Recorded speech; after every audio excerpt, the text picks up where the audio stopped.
행복을 강조하는 말들이 있습니다. 먼저 YOLO라는 말이 있죠. 들어보셨죠? You only live once라는 그 문장의 앞 단어를 딴 단어입니다. 뜻은 한 번뿐인 인생에서 기회를 놓치지 말고 현재를 즐기며 살아야 된다라는 그런 의미입니다.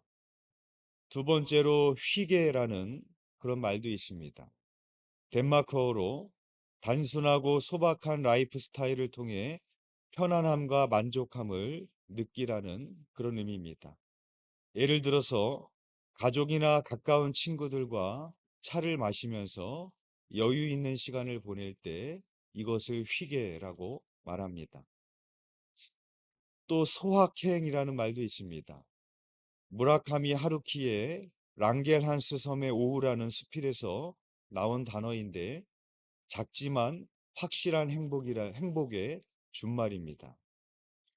하루키는 그의 수필에서 막 구운 따뜻한 빵을 뜯어 먹는 것, 오후의 햇빛이 나뭇잎 그림자를 그리는 걸 바라보며 브람스의 실내악을 듣는 것, 서랍 안에 반듯하게 접어놓은 속옷이 잔뜩 쌓여 있는 것, 이러한 것들로 소확행을 구체적으로 묘사했습니다. 또 네 번째로 워라벨이라는 말도 있습니다. 워크 앤 라이프 밸런스의 줄임말입니다. 장시간의 노동을 줄이고 일과 개인적의 삶의 균형을 맞추는 필요성을 말하고 있는 그런 신조어입니다. 이 모든 말들에 공통점이 있습니다. 그것은 바로 행복은 미래에 있는 것이 아니라 지금 여기에 있는 것이요. 행복은 큰 것에만 있는 것이 아니라 작은 소소한 일상에 있다라는 말을 하고 있습니다. 네잎 클로버의 꽃말이 행운입니다. 근데 여러분, 새잎 클로버의 꽃말이 뭔지 아십니까? 아시는 분도 계시는 것 같아요. 다 몰라야 되는데. 예. 행복입니다. 행복. 많은 사람들이 길을 가다가 네잎 클로버를 발견하면은 좋아가지고 그거를 뽑아가지고 또 모으는 사람들도 있습니다. 그 네잎클로버 하나를 찾으려고 수많은 세잎클로버를 밟고 다니지 않습니까? 마치 우리가 살아가는 모습이 그와 같습니다. 행복은 도처에 이미 널려 있는데 사람들은 미래의 행운을 찾기 위해서 현재의 행복을 짓밟고 살아가고 있습니다. 한재욱이 쓴 인문학을 하나님께에 나오는 구절입니다. 제가 읽어드리겠습니다. 우리 인생이 아름다운 이유는 매일매일 일어나는 작은 일들 때문입니다. 이 작은 일들에 하나님의 초월성이 스며 있습니다. 그러기에 일상은 신비요 기적입니다. 하나님이 필요하시면 우리를 극적으로 드라마틱하게 신비롭게 인도하십니다. 그러나 대부분의 경우 일상적인 삶 속에서 우리를 부르시고 동행하십니다. 우리는 폭풍 같은 강렬한 하나님의 역사를 기대합니다. 하나님은 물론 그렇게 역사하실 수 있습니다.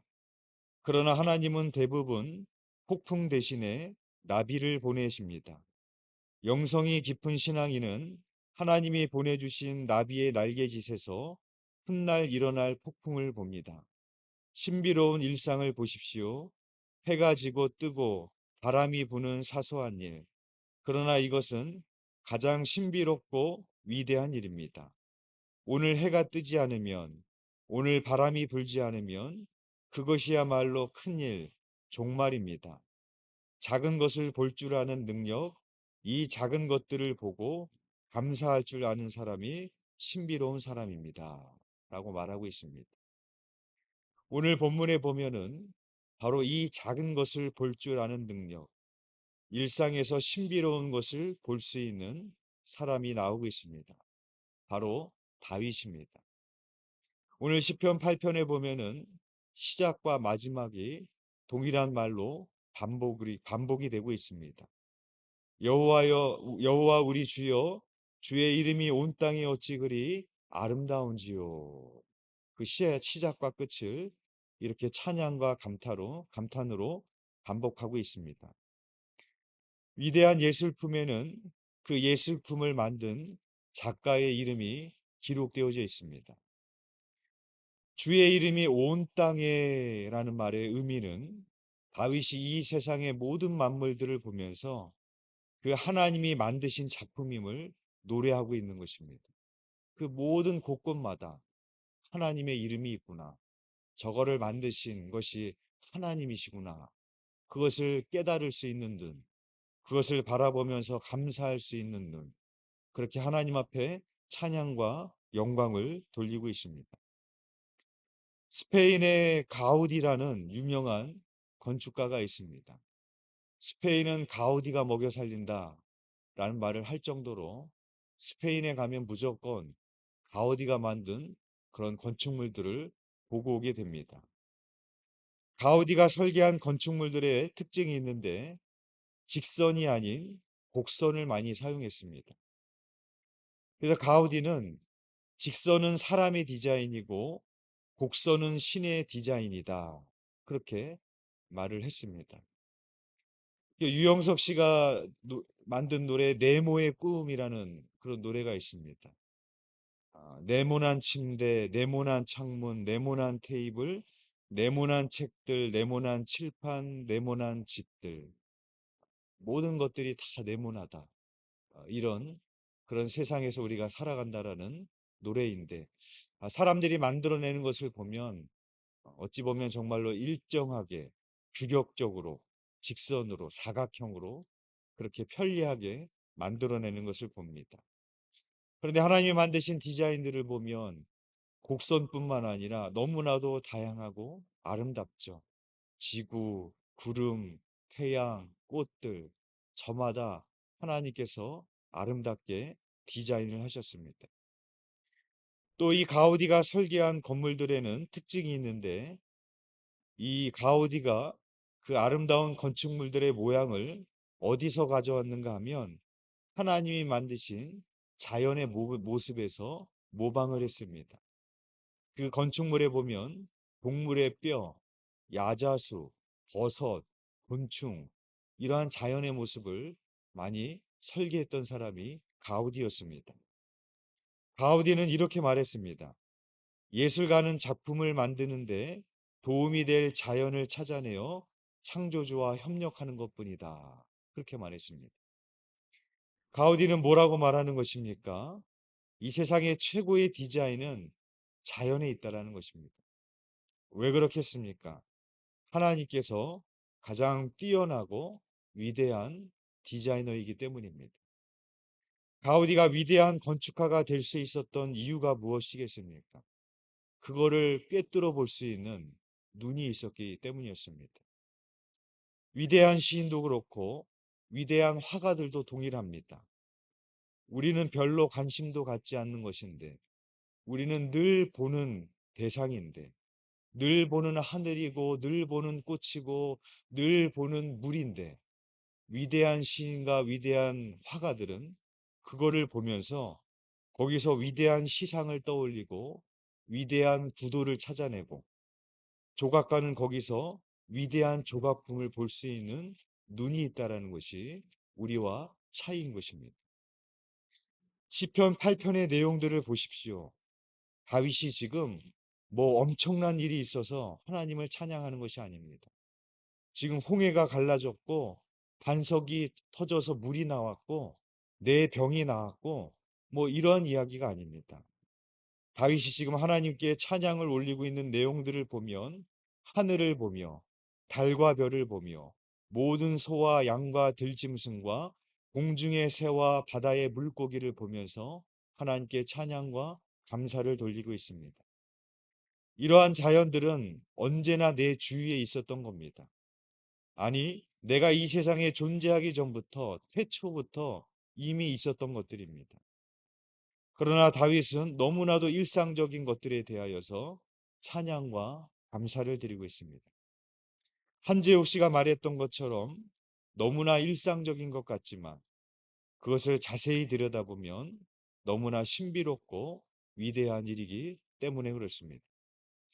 다윗은 바로 그것을 볼 수 있는 눈이 있었다라는 것입니다. 그래서 다윗은 이렇게 감탄합니다. 시편 8편 3절의 말씀입니다. 주의 손가락으로 만드신 주의 하늘과 주께서 베풀어 두신 달과 별들을 내가 보니라고 말하고 있습니다. 고개만 들면 보이는 것이 하늘이고 날마다 뜨는 것이 달과 별이지만 다윗은 그 사소한 일상 속에서도 하늘의 하나님의 놀라운 섭리와 아름다움을 발견할 수 있는 눈을 가진 사람이었다라는 것입니다. 4절 말씀에도 뭐라고 말합니까? 사람이 무엇이기에 주께서 그를 생각하시며 인자가 무엇이기에 주께서 그를 돌보시나이까? 라고 찬양하고 있습니다. 내 주변에 널려 있는, 내 주변에 날마다 반복되고 있는, 날마다 볼 수 있는 그 자연과 일상을 보면서도 날마다 나를 먹이시고 돌보시고 입히시는 하나님의 은혜를 꿰뚫어 볼 수 있는 눈. 그것이 다윗에게 있었고 다윗이 위대한 이유는 그러한 눈을 가진 자였다라는 것입니다. 예수님도 그렇게 말씀하시지 않습니까? 아무것도 염려하지 말고 근심하지 마라. 저 공중에 나는 새를 봐라. 길가에 있는 저 들의 백합화를 봐라. 길쌈도 아니하고 수고도 아니하고 창고에 들이지도 않지만 하나님께서 먹이시고 입히시지도 않냐. 하물며 너희일까 보냐. 믿음이 작은 자들아. 예수님이 그렇게 말합니다. 예수님도 저 하늘의 공중의 새들과 이 자연들을 보면서 하나님의 섭리를 좀 봐라. 하나님의 우리를 돌보시는 은혜를 좀 보라. 예수님도 그렇게 말씀을 하셨습니다. 우리가 작년에 감사일기를 쓰지 않았습니까? 100일 동안 하루에 10가지씩 써서 1000개의 감사를 드리자는 것이었습니다. 써보신 분들은 다 느끼셨겠지만 감사일기를 쓰는 동안에 어떤 성도님이 저에게 그렇게 말씀을 하셨습니다. 목사님, 처음 며칠 동안은 감사의 제목들을 쓸 것이 있었는데 며칠 지나니까 쓸 게 없어요. 그러더라고요. 당연한 말이죠. 어떻게 맨날 특별한 일이 있겠습니까? 근데 이분이 이렇게 말씀하시더라고요. 근데 목사님, 일기를 쓰면서 깨달은 것이 있어요. 날마다 반복되고 있는 일이 감사더라고요. 그렇게 말씀하시는 것을 들었습니다. 우리가 코로나를 경험하면서 가장 크게 깨달았던 것이 무엇이었습니까? 우리의 일상이 얼마나 소중하고 귀한 것인지를 깨닫는 순간이었습니다. 지금 팔레스타인 가자 지구에서는 이스라엘과 하마스와의 전쟁이 벌어지고 있습니다. TV에서 그 전쟁의 참혹함을 보면서 그런 생각이 들더라고요. 지금 저분들이 가장 바라는 게 뭘까? 지금 그분들이 바라는 게 대단한 일들을 바라겠습니까? 지극히 일상적인 것들, 그저 이전처럼 집에서 편안하게 가족들과 지내고, 가족들과 함께 식사하고, 걱정 없이 잠자리에 들고, 그것이 정말로 그들이 원하는 것이 아니겠습니까? 우리가 지금 당연하다고 여기는 일상들이 지금 그분들에게는 꿈 같은 이야기일 것입니다. 교회를 다니신 분들이 운영하는 가게에 가보면 이러한 편말을 붙여놓는 것을 볼 때가 있습니다. 주일은 쉽니다. 그 편말을 보면 아, 이분은 교회 다니시는 분이구나. 그런 마음이 들면서 뿌듯한 마음이 들기도 합니다. 바쁘게 살아가는 일상 속에서 주의를 지키는 믿음은 대단히 중요합니다. 그런데 우리는 이런 편말도 걸어놔야 됩니다. 주중은 주님과 함께 일합니다.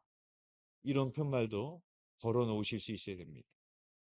주일은 거룩히 구별된 날이고 복된 날이지만 주일만 주님과 함께하고 나머지 일상은 주님과 관계없이 살아간다면 그것은 진정한 안식일의 정신이 아니기 때문에 그렇습니다. 주일 성수의 신앙도 중요하지만 주중 성수의 신앙도 중요한 것입니다. 수많은 질병 속에서 몸과 영혼을 가눌 길이 없었던 빙점의 작가 미우라 아야코. 그녀는 마침내 예수님이 길과 진리임을 발견을 합니다. 그래서 길은 여기에라는 책을 저술하게 됩니다. 미우라 아야코가 지은 길은 여기에 나오는 한 대목입니다. 제가 읽어드리겠습니다. 눈이 많이 내리고 있어요. 보여드릴까요?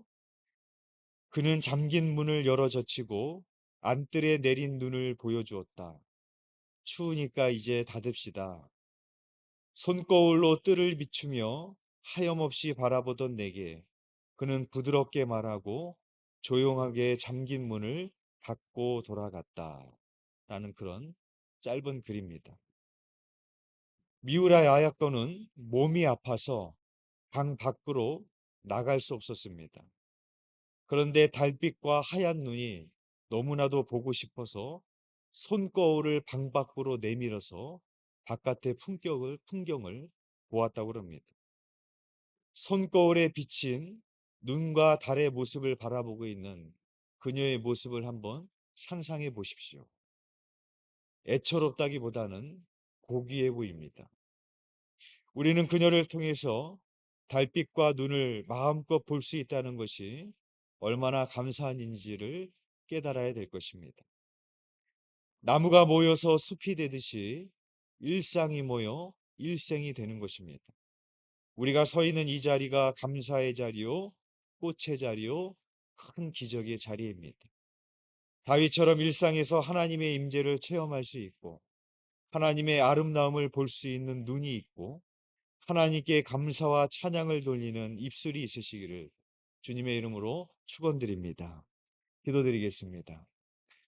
사랑과 은혜가 풍성하신 하나님 아버지, 오늘 말씀을 통하여 또 다시 한번 내가 살아 숨쉬는 것도 내가 오늘 살아가는 그 모든 일상이 하나님의 은혜요 기적임을 깨닫게 하시니 감사를 드립니다. 우리도 다윗처럼 우리의 모든 일상 속에 그 곳곳에 하나님의 도우심과 하나님의 은혜가 묻어 있음을 바라볼 수 있는 눈이 있게 하여 주시사 호흡이 있는 자마다 하나님을 찬양하며 우리의 입술에서 하나님을 향한 감사와 찬양이 끊이지 않는 참된 예배자가 될 수 있도록 인도하여 주옵소서. 오늘 하루도 우리에게 주심을 감사합니다. 오늘 하루도 살아가는 동안에 그 하나님의 은혜를 기억하며 하나님께 찬양과 영광을 돌렸으며 살아가는 복된 하루가 될 수 있도록 함께하여 주시옵소서. 감사를 드리오며 예수 그리스도 이름으로 기도드렸사옵나이다. 아멘.